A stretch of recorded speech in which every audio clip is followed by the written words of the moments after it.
What's going on? What's going on? Welcome back to Elevate Golf, episode 5. Podcast. We're coming back live to you from the basement, and we got a lot of stuff to talk about today, but we're going to try to do it in 20 to 25 minute time frame. What do you think? I agree. We are going to talk about the Mexico Open. We are going to talk a little bit about the LPGA, the JM Eagle Classic that Miss Hannah Green just won. We are going to talk about the Ryder Cup and LIV. And a recap of White Pines Golf Course. And then we're going to do a brief synopsis of our upcoming golf trip for our man, Nicholas, for his bachelor party weekend. Right on, baby. It's going to be three to four courses, 18, 27, and 18, up in Treetops, Gaylord area. And we are going to go visit nature, hit some courses. We're going to drink a little. No strippers. We're going to drink a little, and we're going to have some fun. Have some fun. So give us about 30 seconds, and we'll be back to start off the chat with... You want to talk about LPGA first? Yeah, let's do it. LPGA first. We'll be right back. Elevate Golf's going to give a shout out to Miss Hannah Green. Miss Hannah Green over the weekend, this past weekend, won the JM Eagle Classic in extra innings. Nice. Three-way tie going in. I think they were all 9 under, and she pulled it out in the last second. It's crazy. Tell you what, I've been following her for the last couple of weeks, probably the last 3 or 4 tournaments. And she has, Kelly, Miss Corda is number 1 golfer in the world. Hands down, phenomenal. But Miss Hannah, she's coming on strong. Did you guys watch any of the LPGA this past weekend? Seen highlights. Seen highlights? Putts, drives, everything. I didn't watch much golf this weekend. I was busy doing other things. What were you doing? Golfing. Oh! Golfing without us. Well, Golfing without us. Look, you guys get the whole week to be able to golf in the morning. I have to be to work before you. We haven't golfed in the morning since I don't even know when. Since last summer. Yeah. Oh, maybe you get to skip out of work early. I don't know. Unfortunately, we don't have that luxury. Yeah, we don't. I wish. Really? What about what we're discussing today? Oh, yeah, we did do that once. So so those putts were crazy. Birdie opportunities. They drive further than both of us. Dude, and she racks the ball about 265, 270 off the tee. Yeah, it's pretty wild. I love watching LPGA. I do. Outside of the men in the PGA, I would rather watch LPGA than the Korn Ferry or the Champions Tour or any of it. It's just, and of course I love watching the amateurs and college golf. But I'll tell you what, the LPGA, man, there's a lot of good golfers in there. Yeah, they're all like kind of just hand in hand. So the competition is like It's so tight. way closer. Yeah. I mean, I can't remember. I don't think I've seen a runaway tournament in the LPGA in probably the last, 2-3 years. Yeah. I mean, it's just, I don't know what you guys think about the LPGA, but man, I'll tell you what, I love it.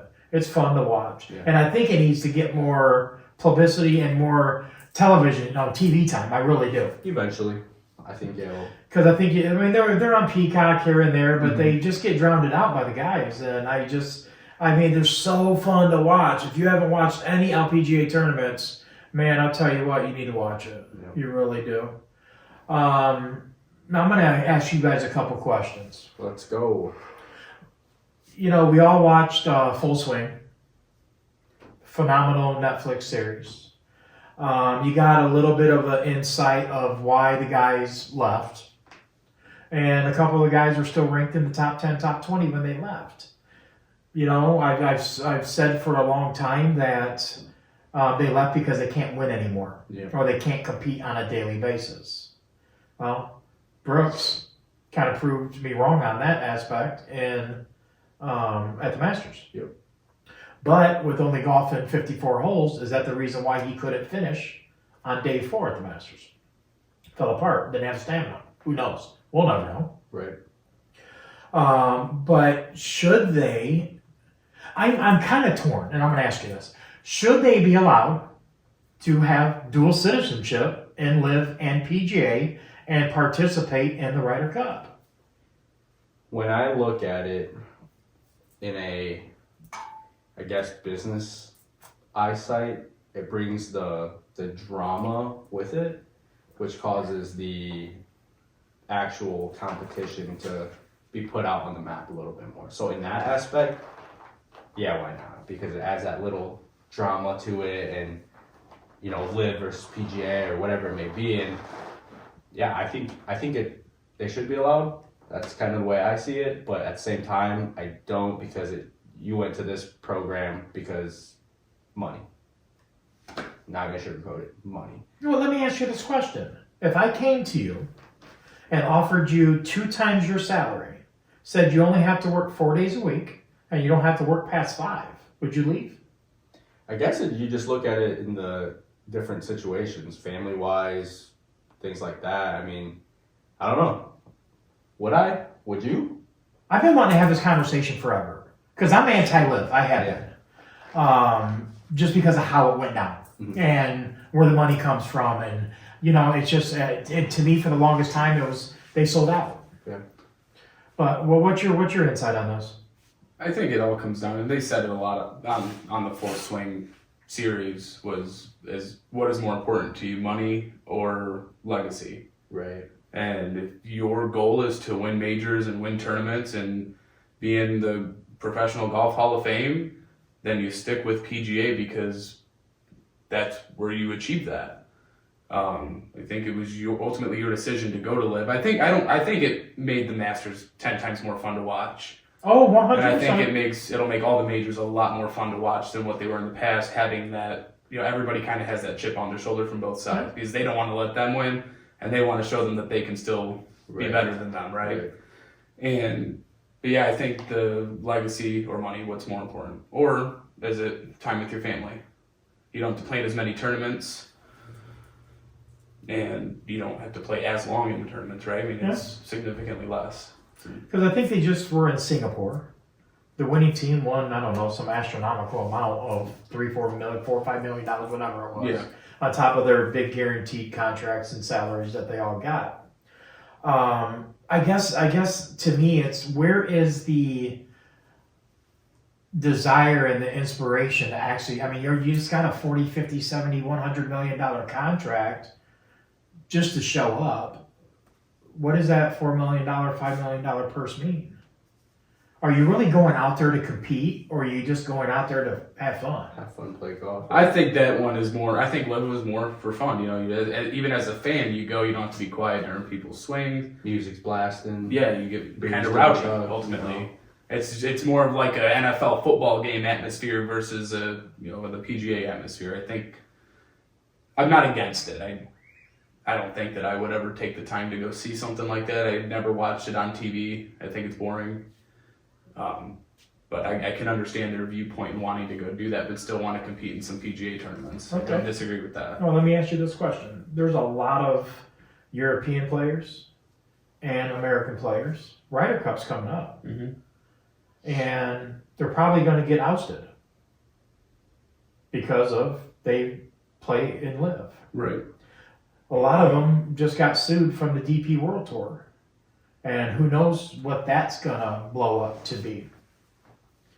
I'm kind of torn. I've been a DJ fan for a long time.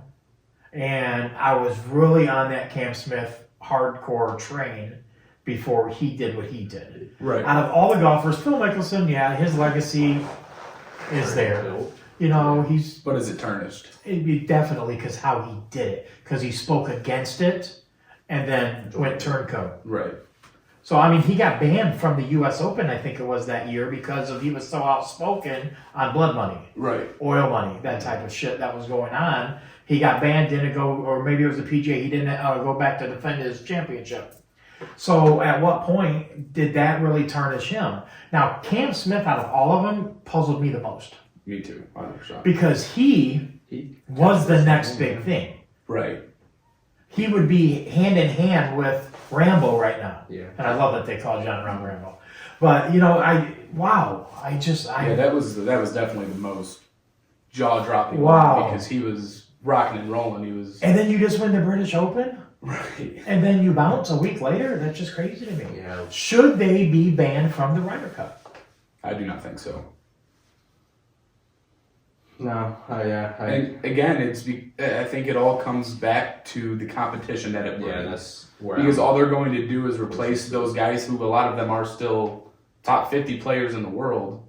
They're going to replace them with people that aren't that good in comparison. looking at it at the entertainment side of things. I'm with you on that one. Yeah. But Not principle? principle, Maybe not. Yeah. So I guess it doesn't really answer your question, but it does at the same time. It kind of does. What irritates me the most, and I'm diehard PGA. Everybody knows that. Okay. What irritates me the most, yeah, they've increased the prize pools, this, that, and the other. But are they afraid to let these guys come in and compete in these events? And you're going to have more people defecting, grabbing that money and getting the best of both worlds. I think that's where the DP World Tour and the PGA is just trying to draw that line. Yeah, but at the same time, you can still, like, if you want to allow people to rewrite their contracts, you can say these are the events you have to participate in, and you can't pick and choose when you come to work. No other job in the world can you pick and choose where you come to work. God, I wish. Right. Have a lot more fun. But ultimately, I think it comes down to that, is if they rewrite the contracts when they sign them, and say you're required to play this many PGA events, if you want to go do that when you're not playing in PGA, good for you. Got to play in at least the elevated events.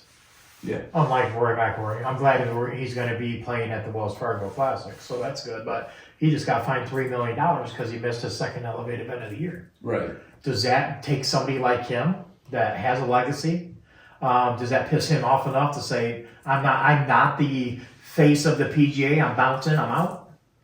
Being fined $3 million? I don't think I don't think he would, with how much input he had into everybody that left. Money does crazy things, and so does it. But a contract's a contract. If he knew what he was doing, not attending that event, and maybe he needed a week to rest, I don't know. I'm sure that's why it was. And mental stuff. Right. We want to hear from you. We want your guys' thoughts on this. Because as you can say, I mean, we all have pretty much different opinions. I think something as prestigious as the Ryder Cup and the President's Cup, I think if you play in that, I think you need to be a PGA player. But then you could say the same thing for something like the Masters. That's probably the most. The other than the U.S. Open, the other majors aren't governed under the PGA. They stand on their own, so they can do whatever they want. They try to toe the line with what PGA wants, DP World Tour, all those. Right. They do that. So I don't know. I'm torn. I don't know about you, but put in the comments. Shoot us an email. Vinny@elevategolf.com or .org. Raven @elevategolf.org. Nick @elevate.golf.org. Give us an email or put some comment. Or elevategolf.org. Is it Nick or Nicholas? It's Nick. Yeah. You just said it wrong. That's all. Oh, Nick. Dude, I have a migraine.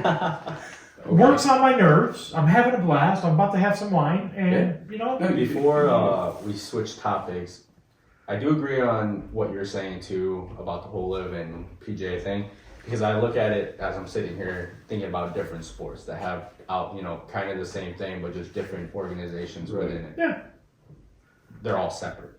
You Yeah. never see a cross-platform tournament, competing against each other. Like UFC, Bellator, ONE, those are all three different things in that sport. And what that you happens when you can't make it in UFC? Where do you go? You go to those. Uh-huh.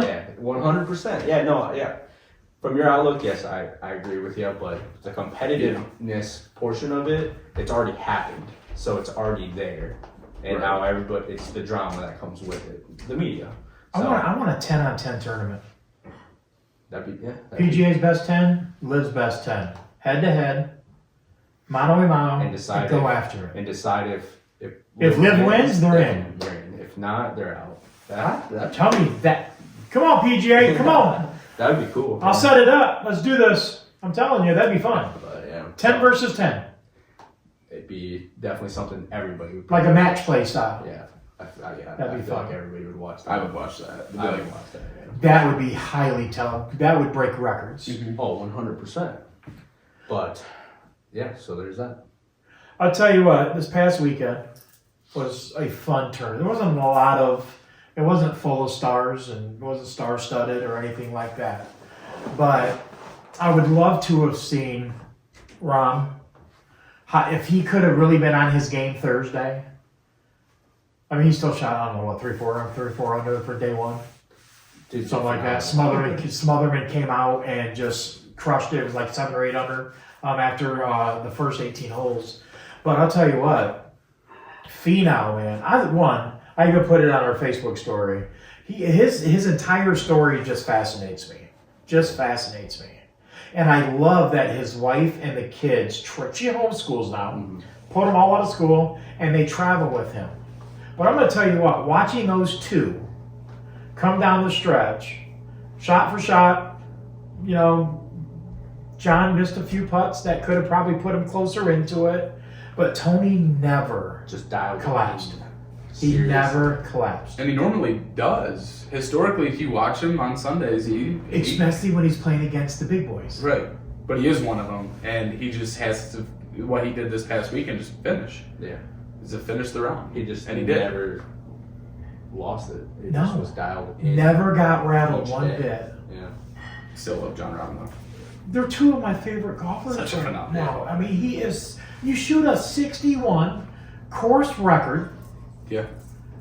I mean, wow. And he was just so. What he had 11 birdies, 10 birdies, 11 Crazy birdies. amount. No, when he bogeyed 13 Sunday, that was his first bogey of the entire weekend. Yeah.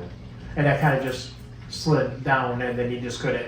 He couldn't birdie on any of the par fives that will kill him. But man, I'll tell you what, that was a fun golf tournament to watch. Yeah, I'm happy he won.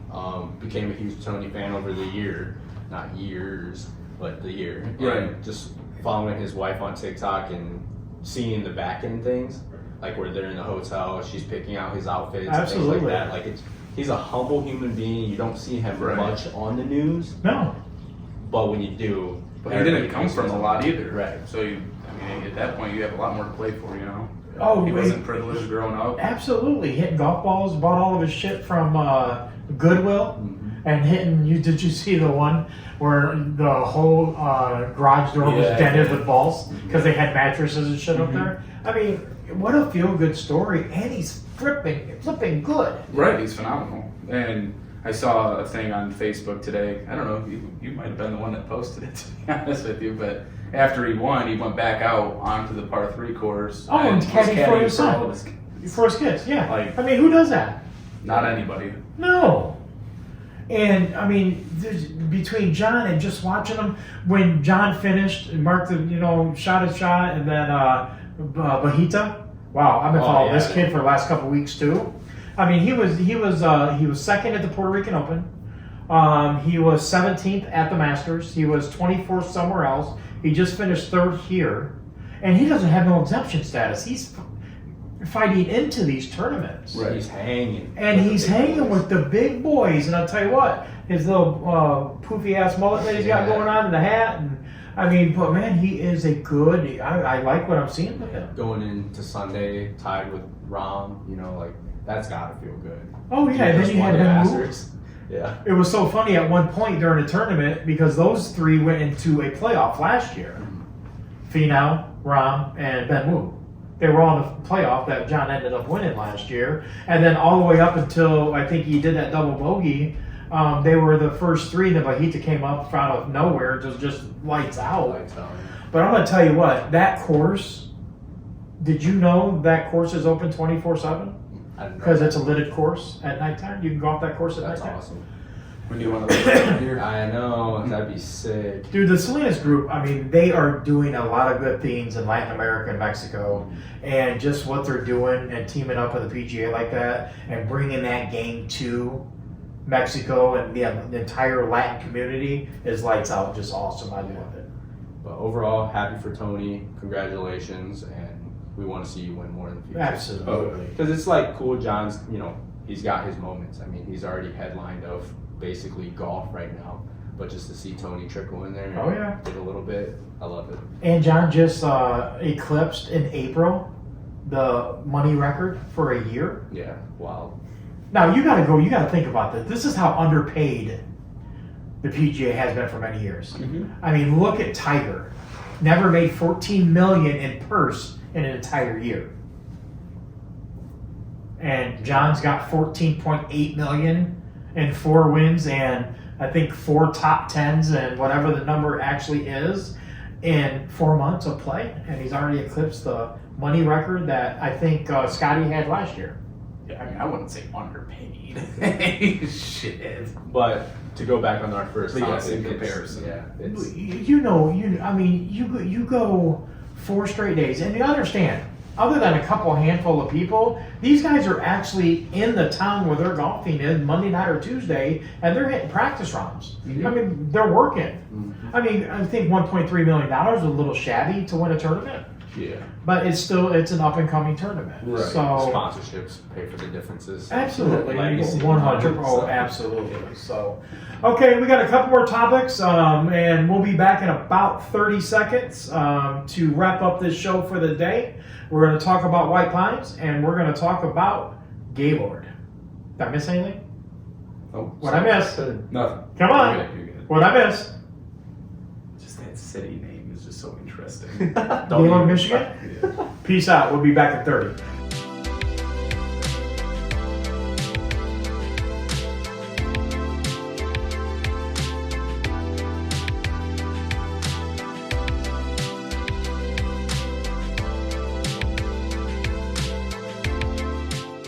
Welcome back to Elevate Golf.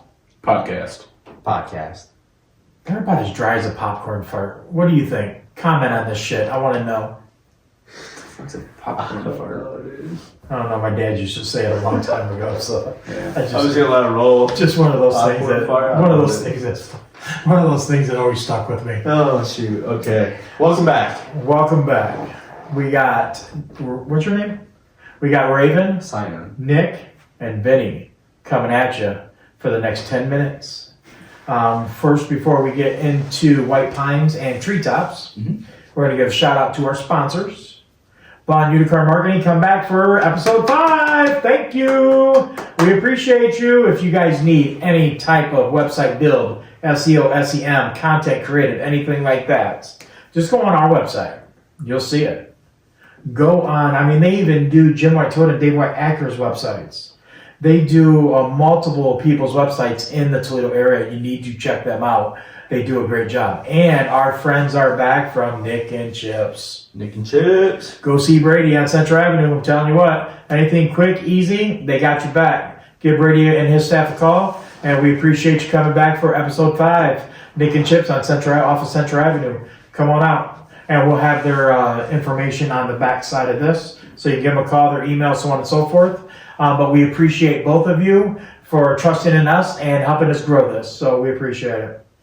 Now, Nick could not go to White Pines because he actually had a job that day. He did. Every day. So I'm going to let you recap White Pines. So White Pines Golf Course, located in Swanton. Beautiful course. For the price and what you're golfing, it's you can't beat it. Again, it's one of our favorite courses. The layout, the maintenance, just the ambiance of the course is just gorgeous. And what, $32 for 18 on a Sunday, and like twilight hours is 22 of the cart. 22 with the cart. Doesn't get better than that. The only, I guess, con that I have would be if it's just semi-windy where you're at, expect it to be very windy at White Pines. As you can see in the last video, a lot of wind noise, but overall we had a lot of fun. The greens were maintained well, fairways, tee box, sand, anything. I mean, it was just a really awesome course for the price, and highly recommend. Rate it 1 through 10? The course layout, I'm going to give it a 9. I agree. The price, I'm going to give it a 10. I agree. Location, 6. Because it's so hidden. It's so hidden. It takes a minute to get to. Yeah. It's only like It's 8 minutes 8 from my minutes house. from your house. I'll take I mean, it. if I'm home, it takes me 12 minutes from my house. If you're coming from work, it's a hike. If I'm coming from work, it's a hike. Amenities, I'm going to give them probably a 5 or a 6. Yeah. Um, Got really good hot dogs when they have them. when they have them. That's So, that's what gives it. We're hot dog guys at the tournament. Oh yeah. I mean, you got to have a hot dog, maybe 2 or 3. It's because they grill them. They do grill them. So they grill them. But they have a rotisserie thing too. That's true. How hard is it just to throw some dogs on there? Very true. Alcohol, refreshments, snacks, I'll give them a 10. They got it.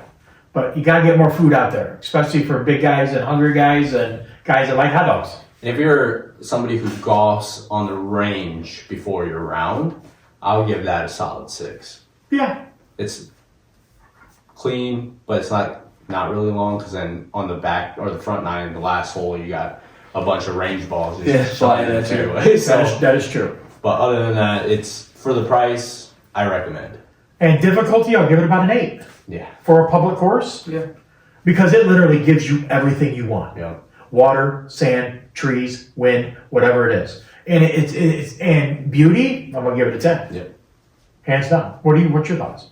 I mean, I've only golfed there like 2 or 3 times, and I've talked about it in one of our previous videos, and I've enjoyed it every time. I don't think it's super hard. I mean, I generally scored fairly well there.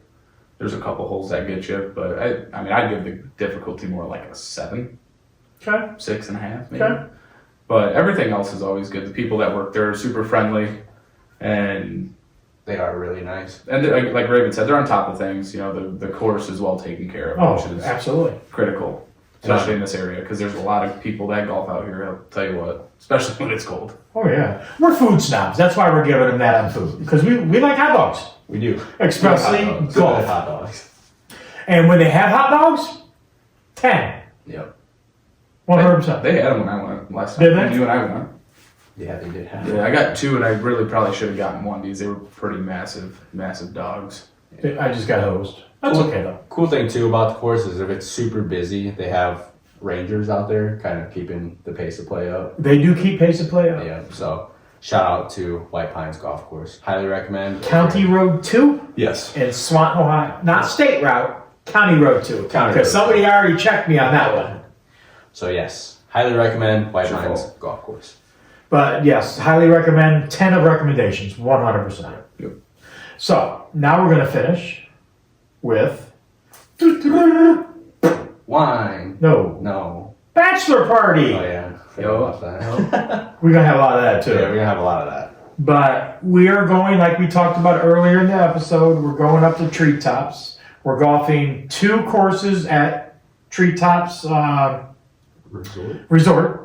And then we're also Friday, we're going to get up there early before everybody gets there. And we're going to golf at Seagull Classic Golf Course. I think it's like 10 minutes from the Treetops Resort. And I was really surprised. I hate that we have to book it and pay for it up front. That shit drives me bonkers. But I get why they do it. So cancellations and so on and so forth. But it wasn't bad. I mean, I've never gone. You playing with his feet again? No. He was looking at it. He was ready for it. My intrusive thoughts are gonna win. I think Raven has a foot fetish, folks. Whoa. It's just got a hole in it. I can't afford new one. Casey, does Raven have a foot fetish? Because he is digging on Nick's feet. Just letting you know about No foot fetishes over here. But we found this little course. It's called Otsego. They have a traditional course and they have a classic course. The classic course, from what I can see pictures, I've never shot it, but it was $40 with a cart per person for 18 holes. I'm like, how do you not do it? The pictures were sick. I mean, we were looking at them today. Yeah, I'm excited. But I'm going to tell you what, we are going to go live because Nick gave us permission on his bachelor party weekend. We're going to shoot some footage.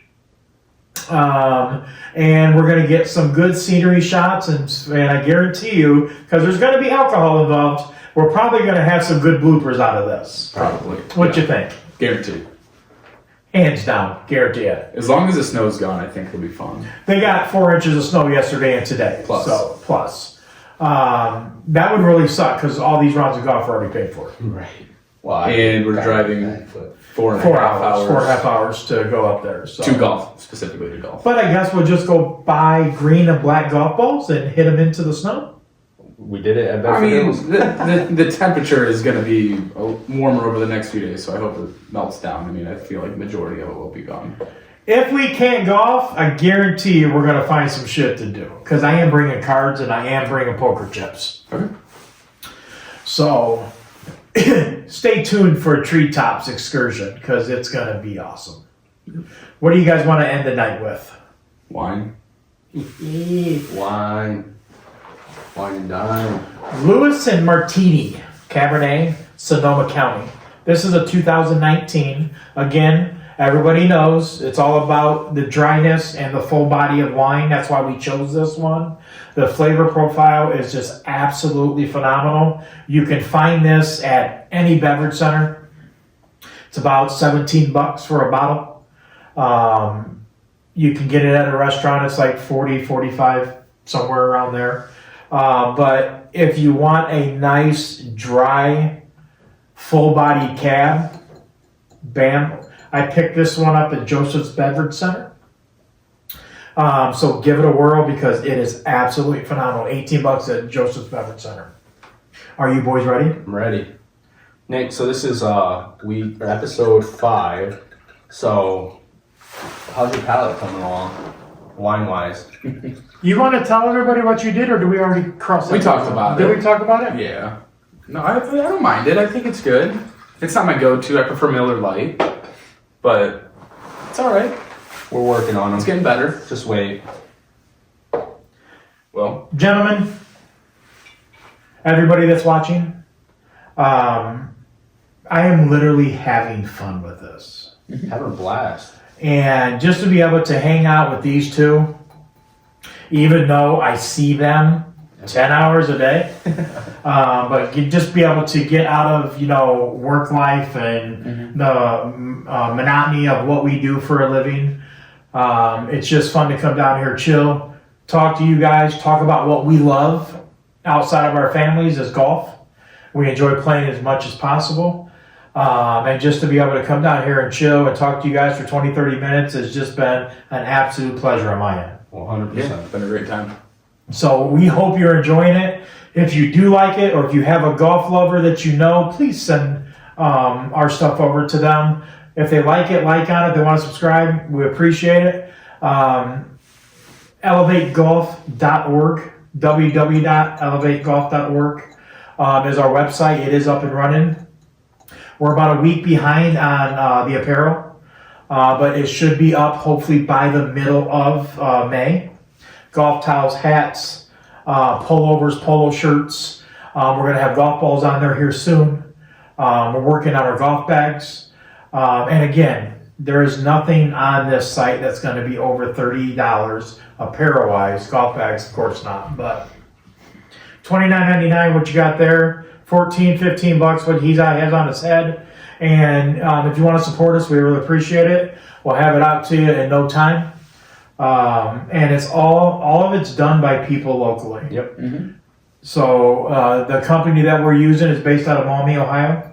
It's called Always Promoting. They do a great job with the embroidering and Really do. Phenomenal. I mean, just a phenomenal job. So here's to all of you. Here's to you two. Thank you for joining me for another episode. Stay tuned for episode 6 because it's going to be wild. Absolutely. Cheerio. Cheers. Peace. Peace.